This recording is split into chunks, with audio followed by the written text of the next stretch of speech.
電商唔係呃人嘅。係啦，咁問下你先啦，Ken，點解你會想哦做電商嘅？即係最基本啦。點解你想做電商？好簡單，而家失咗業。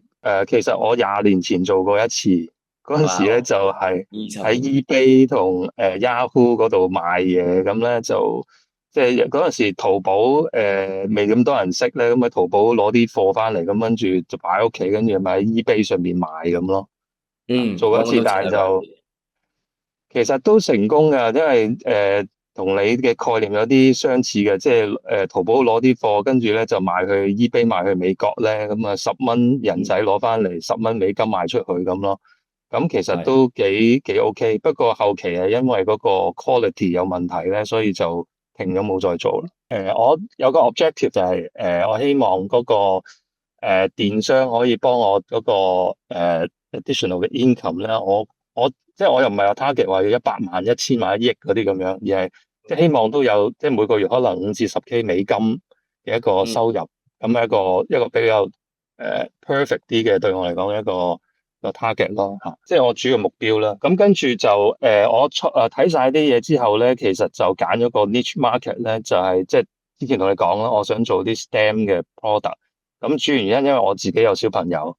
咁我嗯。係用家，咁所以我就想做呢樣嘢啦。其實好簡單，因為我自己覺得啲人使錢一係就使喺自己健康啊，或者係享受啊，或者係咁。但係我覺得其中一範啲人肯使錢嘅地方就係自己嘅細路咯，係好肯嗯。花錢。我自己都係咁，所以嗯。我變咗揀呢個 market 就起碼有人肯花錢啦。因為上次喺會展你同我講完之後咧，我即刻全部執晒。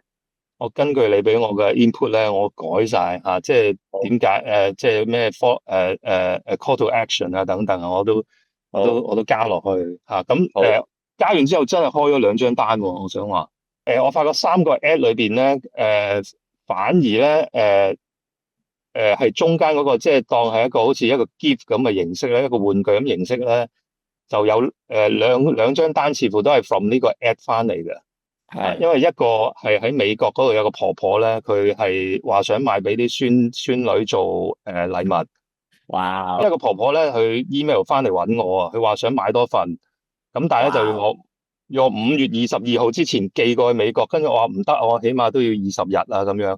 咁於是佢就冇咗下文啦。咁所以我知道點解佢要買呢份禮物咯，因為佢個孫仔生日咁樣咯。懷疑咧呢件產品嗰個吸引性咧，可能真係用個禮物嘅角度去切入咧，可能就會高過即係個成效好似高過嗰個咩 screen free 嗰個角度，我感嗯哼。覺上係咁咯。純一張單嚟睇有錢賺嘅，咁但係暫時我係蝕廣告費嘅，因為我 run 咗2個禮拜廣告就暫時係蝕緊錢嘅。咁呢個大概成本啦。跟住呢啲就我嘅問題啦即係我想深究嘅地方啦。我而家好大波 o 就點樣 drive 個 volume，drive up 個 volume 啦即係譬如揀 audience 啊，揀地區啊，定係我做多啲 ad 啊，多啲 creative 啊咁樣。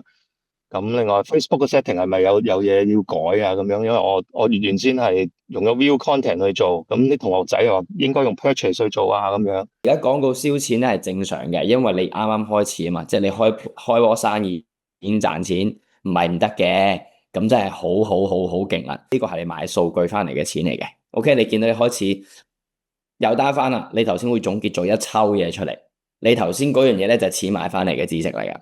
OK，conversion setting 由 view content 去到 purchase 係需要嘅，呢個要改，所以我建議你全部嘢熄咗佢再開翻，即係由頭再 set 過。第一 selling extension 咧 is a good decision 嚟嘅。OK，第二樣嘢咧 selling 一個markup 或者 selling at 一個tiered system 或者係多啲玩具咧係好嘅。但係短期裏面我唔建議嘅，我建議就算 sorry 好老實蝕錢你都要起碼跑到10至20張單先，因為你一件產品唔識 market，你想繼續 market 2、3件更加之唔得，唔係錯嘅。但係如果你一個 ad angle 都搞唔掂咧，你之後咧都好難搞。咁所以咧，我想你學識賣嘅係賣菠蘿包，賣完菠蘿包正常嚟講你會識賣豬仔包，得唔得？概念係你頭先都有開始有感覺啦，試唔同群眾。試唔同，我哋叫 ad angle，一個係禮物，一個係教育。咁所以點解你而家其中一樣嘢就係，其實你原來買俾你小朋友都係一份禮物，其實佢冇知識攞到嘅，佢冇 coding 嘅， OK，咁你亦都開始見到啦，其實透過同客戶傾偈有幾重要咧，非常之重要。你而家終於了解到佢哋嘅痛點同佢哋嘅問題。成日都話啦，買呢份禮物好搞笑嘅，我哋係俾客戶知道佢買完之後嘅得着。